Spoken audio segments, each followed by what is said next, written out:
Nobody wanted to say anything. It was frozen. Hello, everybody. Welcome. We're back.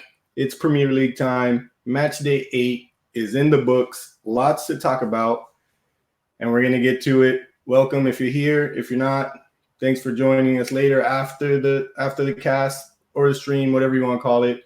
Let's get into the scores. Let's talk some Premier League. And the sad news is there's no Premier League this weekend. How do you guys feel about that? I don't have anything to say about the Premier League. We're all depressed. Yeah. Let's go, Brazil. Woo! International break. break, baby. It doesn't really serve a good purpose this week. There's not really any games to talk about. Today, Germany and Argentina played. I didn't watch it. No. Who really watched the friendlies? I think it was a draw. Meaningless. All right, so let's get to it. The weekend scores. Saturday, October 5th. First game we had. Crystal Palace and West Ham. West Ham takes a 2-1 loss. Watford and Sheffield United. Sheffield United, hot and cold this weekend. They're warm because they got a draw. They got a draw to the punching bags 2 of the league, which is Watford. Surprisingly, Watford held up, and it kind of makes Sheffield United look bad. But hey, what can you do? At least they got a point. At least Watford got a point. So round of applause for that. They're not. It's about time. It's about time, but they're still down in the dumps. Mm-hmm. Our next game was Villa and Norwich. Norwich, since they beat Man City, have not looked like that same squad, and they go ahead and lose 5-1. Villa basically pulled the city on Norwich. Our next game is Liverpool and Leicester. Unfortunately, Leicester could not hold on, and they go on to lose 2-1. Burnley and Everton. Everton continues the horribleness of play, the horribleness of form. It's just really bad on Everton's part, and they go on to lose 1-0 to Burnley. Very low scoring game. Everton, I don't know. I didn't watch it, but I feel like maybe they could have done more. Who knows? Brighton and Tottenham. We lose Sal. Bye-bye, Sal. We'll wait till Sal gets back and his internet is cooperating. Anyways, till then, Brighton. What do you guys say about Brighton, Justin? Brighton, I don't really know much about Brighton. I know I had them probably getting relegated, but it just basically goes back to more of like, isn't it more of a Spurs issue than a Brighton thing? Like, it really is. And I got some interesting little tidbits we can get into later once we get through our predictions that we had from last week. It's going to be a really interesting talk. Well, at least I hope so. We'll see what you guys think. But yeah, Spurs keeps spurring. Sal made it back just in time for that. Spurs. I mean, that Spurs really spurred it this time. I mean, my God, Hugo Lloris. Oh my God, that. Oh yeah, that was just forgot about that freak accident. How? Shit. I mean, I may not like Spurs, but I feel bad for the guy. It also did come down to some poor goalkeeping. He kind of put himself in that position, and then I guess the anatomy of his body didn't like how he was. Very well put. Very well put. And hopefully, well, the timeline on Lloris is until next year, so Tottenham is in quite a predicament after that game. One, they got beat 3-0 by Brighton, and now they lost to Lloris, which Lloris is really not that great of a goalkeeper, but he does kind of hold it down for Spurs. Yeah, I mean, he's good enough for them. Yeah, exactly. There you go. Well put. Good enough for them. The next game, sorry, Justin, but Newcastle United and the youngster Longstaff take a win at Newcastle and leave United spiraling down the table. Newcastle wins 1-0 off a beautiful goal. All I got to say about it is Maguire step up to the ball. Next, we have the shocker of the weekend. It's Man City 0. And Wolves 2. Wolves continue their 1-win streak and make it to 2 wins. And not only that, they are jumping up from the bottom of the table, and they're really close to the top 10. So that's good news for Wolves. Good news for me. well, sort of, kind of, it kind of levels out the United part of my predictions. Come on, Justin, whip them in the shade. And then after that, Nothing I can do about that. somebody in the group gets to celebrate, and it's good old Sal with an Arsenal win 1-0 against Bournemouth. Very good game, very tight. Arsenal missed a lot of chances, and so did Bournemouth, but David Luiz buries it into the net off a corner. And then the last game, Chelsea versus Southampton. Chelsea takes the win, and Lampard seems to be doing better than a lot of other managers in the Premier League so far through 8 match days. All right, so we're going to kick it off so Justin can get it off his chest, off his shoulders. Newcastle. Terrible. It's funny because I was rewatching our cast from last week, and you said Newcastle is going to turn up to be this other team when they come and play you guys. You didn't have any faith going into the game. And yeah, can you see why now, right? Did you watch it with your eyes to see what was? Well, I did watch it. You guys did miss a lot of chances. Maguire missed a sitter basically right there on the corner. Pereira had a couple of shots. Pereira actually had the best first shot for United. But just play your players in your best positions, man. You know what I'm saying? You can't play Mata and Pereira in the same team, because then one of them is going to have to go wide, and it takes away from their key ability, which you can see when Pereira's on the ball, like centrally facing goal. He has that quality that, you know what I'm saying? At least he was the first shot on target, I think. But, I mean, it's so much deeper than that, bro. Midfield, Fred, I have so much hopes for Fred, non-existent. McTominay, not creative enough. Daniel James, not ready to be starting games week in, week out for the Man United. I love the kid. Rashford, terribly out of form. I mean, bro, Newcastle. What did we say? What I said, exactly like you just said. I said Newcastle is going to freaking – and then, you know what's a joke? We were trolling. The Man United fan base was trolling because we were in for Sean Longstaff all season. Nobody knew who he was. He played like 12 games, and he was solid. And then we get scored on by a banger by his little brother that nobody else knows, bro. And he scores a banger. Oh, man. That's another interesting point you just brought into this. Longstaff, the youngster that debuted, well, I don't know if it was his debut, but whatever. He played against you guys, and he was playing alongside his older brother, a Newcastle United product, goes on and gets the match winner. It was a great goal. You watch the replay. Maguire should have stepped up, but he also barely missed the ball. The ball literally just goes right over the bottom of his cleat.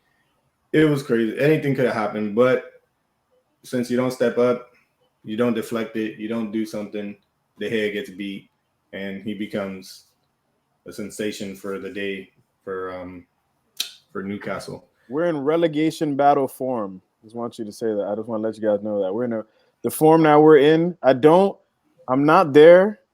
You know what I'm saying? I'm not jumping off the cliff, but I'm definitely at the cliff looking around, checking out the scenery. Is there any way that you can get me the bench that you guys had?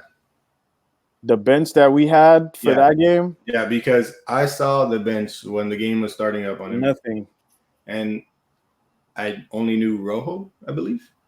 Yeah, you had Chong. Romero and Rojo, I believe, are the only two names I could pick out of a bunch and be like. I'll give it to you right now. It's Chong, Rojo, Greenwood, Romero, Matic, Williams, and Gomez. Brandon Williams is 18 years old. Chong is 19. These are all academy kids. We have Matic as experience. Is he going to come on and change the game? Mason Greenwood just turned 18 last week. Is he going to come on and just be a worldie?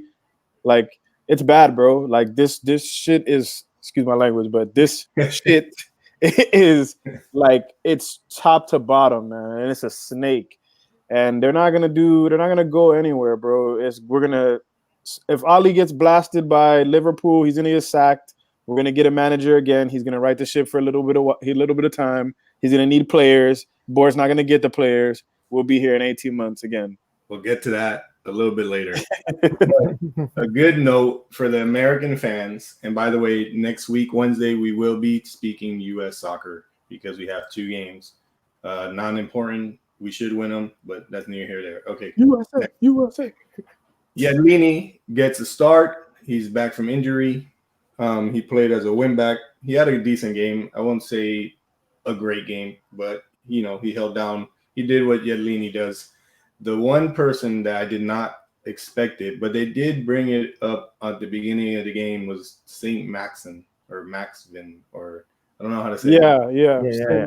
He was trouble. He was terrorizing your back line from every which direction. It was intense.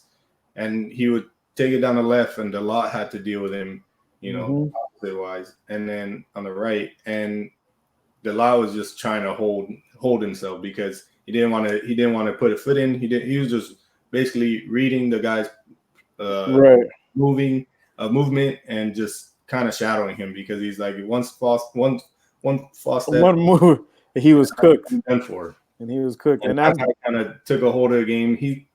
I feel like he gave Newcastle the spirit to come alive in that game and just take it over. Yeah, and he kept Delo from going forward, which is Delo right now is the best attribute. Yeah. So that basically nullified our whole right side. It's just I don't want to talk about it anymore. Man United is Man United fans out there, get ready for a relegation battle. It's gonna be awesome. We got something to fight for. Mid-table, baby. We're in here. So with that negative rant, we're going to get to the table and what it looks like for Man United and for Newcastle. We're going to start with Newcastle. They jump out of, I believe they were in the relegation. I'm not sure. They were just above it. Now they're another step above it. They are now currently in 16 with 8 points. Man United dropped, I believe, from inside the top 10, or they were at 10. They were at 10 last week, right? Yeah. All right, so they were at 10 last week. Yeah. And they dropped 2 spots to 12th with 9 points. So Man United stuck on 9 points, and hopefully they can pick up some form. But you guys do have some injuries, don't you? We have injuries everywhere. No Martial, no Pogba, no Shaw, no Bailly, no Lingard. I guess you could. I don't know. We don't have enough players. We don't have enough quality. Martial back in training, and he should be back for the Liverpool game on the 20th. So that should be a big boost. But yeah. So we'll move on. Thank you, God. Let's get Sal joined up into this whole thing. Sal, you're patiently waiting. I know you're excited to talk about it, or somewhat excited. Arsenal and Bournemouth, you guys take a win, 1-0. What are your takes on that beautiful game from Arsenal? Average game to me. I mean, they did what they were supposed to do, win. David Luiz getting that nice goal. I mean, after costing us 2-3 games in a row, but I can't say much. I mean, average game at best. Not going to be the best game for the casuals to watch, but they came out, they played what they were supposed to do. They won the game.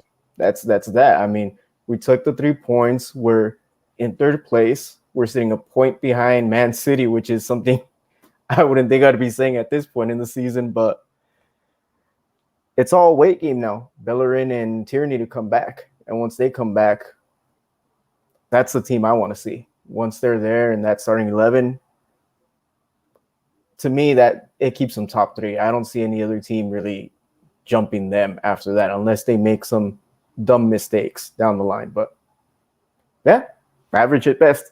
Can't say much like Justin saying about United. All right, so you point out that Tierney and Bellerin are going to make their way back into the squad, hopefully sometime soon.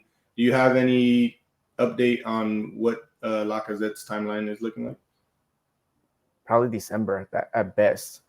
I wouldn't rush it at this point. So December will probably be the timeline that we get him back, maybe after the year. So I'm not really seeing that we need him right now.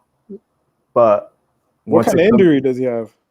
What did he pull? Groin injury? Groin injury, I believe it was. Yeah. So, I mean, put some ice on it, bro, and get back on the field. That's what I'm saying.